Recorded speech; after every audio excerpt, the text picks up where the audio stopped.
your communication skills are lacking. You may think you speak very well, but you actually don't. And the moment you need to articulate your thoughts clearly, you would see how limited you truly are. You see, communication is everything in the modern world. Your ability to communicate greatly dictates your success, even if you don't have any other skill to back it up, because high-level communication is essential for influence.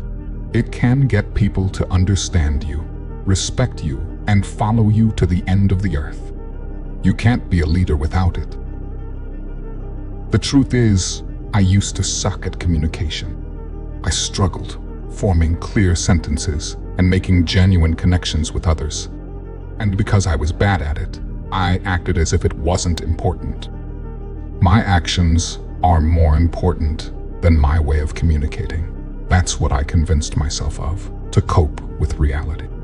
I was a fool until I grew older and started to see how effective communication is. That's when I realized power is nothing unless you can turn it into influence. Finally, I began working on my communication skills, and it improved my life and leadership abilities in many ways. I will lay out 6 brutally honest ways to elevate your communication game, which will teach you how to develop your own witty and charismatic style of speaking. So make sure you watch this video until the very end. First and foremost, it's essential to think before you speak. Many individuals tend to blurt out their thoughts as if they were having a solo conversation, largely because they feel pressured to respond swiftly. This pressure to respond quickly isn't based in reality, but rather a creation of their own minds. They feel an urgent need to answer promptly, even in low-stakes conversations, like when your barber strikes up a chat during a haircut. However, just because someone poses a question doesn't mean you're obligated to answer immediately. Consider the value of what you're about to say and whether it contributes meaningfully to the discussion. Hasty responses can make you come across as unprepared and inattentive, which can be detrimental to your image. To avoid this, pause and reflect before you speak. That momentary silence can make a world of difference in the quality of your conversations, preventing you from saying things you might regret later. Here's the secret. The more you practice pausing before responding, the shorter those pauses will become over time. You're essentially training your mind to think swiftly under pressure. Initially, you might require longer pauses to construct well-thought-out responses, and it may feel awkward at first. However, with practice, you'll effortlessly deliver insightful answers as your thought process becomes more adept at rapid processing.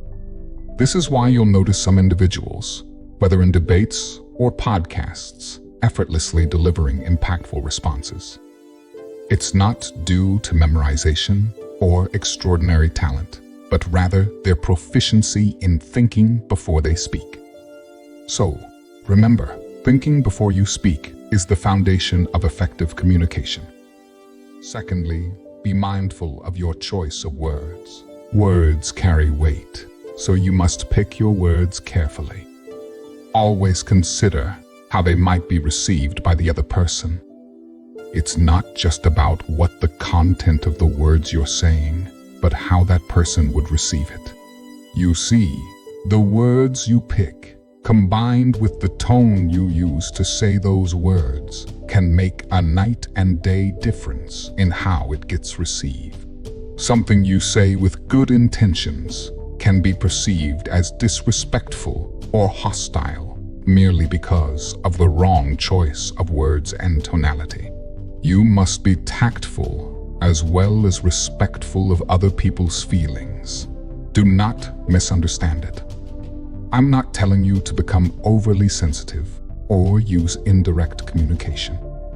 However, you should always consider whether you're about to say something necessary, relevant, and appropriate for the situation.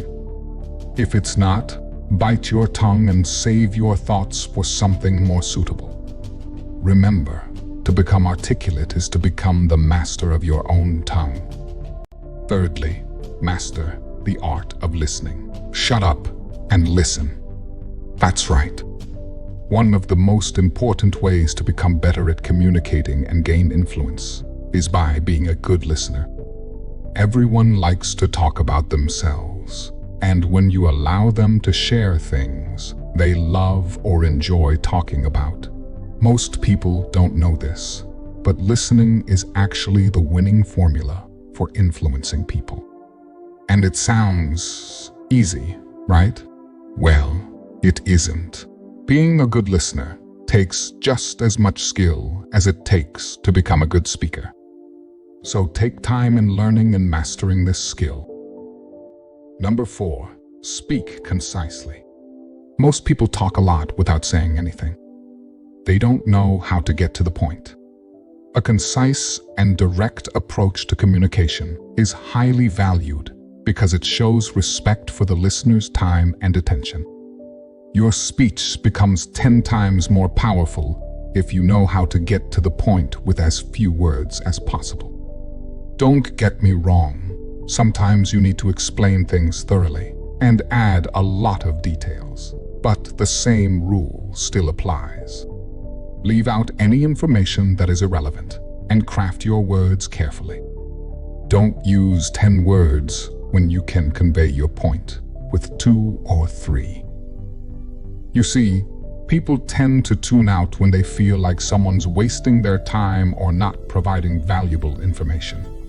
This is because you come across as indecisive and uncertain if your speech is filled with garbage filler words or when you start to repeat yourself. To speak concisely, always remember that your message will be boring and forgotten if you use too many filler words. On the other hand, it will be remembered and understood if you keep it concise and straight to the point. So, stick to the point, keep your focus on the main topic, and resist the urge to digress or share unrelated anecdotes. Number 5, practice. I've given you all the information you need to communicate properly, but now we're going to get into how to practice and become a master at communication. Your practice comes down to 2 simple things, input and output. We will first start with input, and that is reading. One of the best ways to become more articulate is by reading books. Reading a variety of words makes your conversations more flexible and dynamic. A strong vocabulary provides speakers with the ability to create compelling and thoughtful sentences. So, find books on topics you want to get better at, whether it's books on self-improvement, making money, or even fictional books. Now, the second part of practice is output. Start writing. Putting your thoughts on paper will improve your ability to articulate your thoughts because you are training yourself to play around with words. You can write about anything. You could journal about your goals and dream life or other thoughts that are on your mind. There are a million different things you could write about. Once again, even if it's just 15 minutes a day, or even every 2 or 3 days, it will carry over into your speaking abilities. Number 6, copy and combine. It's time to expose the secret of developing a great style of your own. Start copying great speakers. What? Most people will misunderstand and say they don't want to be a copycat. Listen, humans learn by copying. When you were a baby, you learned by copying your parents. Then you went to school and started to copy your teachers and peers. And even now, you continue to learn by copying those around you. Copying is only a problem when you copy from just one person. When you copy from dozens of different people and mix it up and give your style to it, that's called innovation. You need to copy different styles and blend them together to create something that is effective and powerful. This is how you'll be able to master the dance of your tongue and be able to articulate with finesse that has never been seen before. By the way, if you want to level up in life, don't forget to show some love by hitting the like and subscribe button. Until next time, stay tuned.